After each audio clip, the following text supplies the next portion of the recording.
Kako zdaj ocenjujete recimo politiko Evropske unije glede v vojni v Ukrajini in dogajanja na Bližnjem vzhodu? Dobra, dva primera ste izpostavili, ne? In ravno v teh dveh primerih vidimo to kontradiktornost, to politiko dvojnih meril.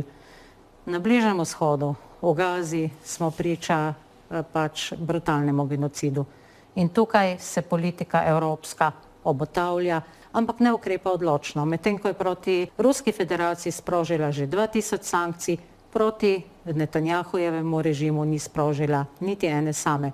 Morala bi izvesti pritisk gospodarski, diplomatski, zato da bi zaustavila to morijo. Kar se Ukrajine tiče, še več orožja v Ukrajini je še daljša vojna, je podaljševanje vojne, je še več smrti. Vsaka vojna se slej kot prej konča kje?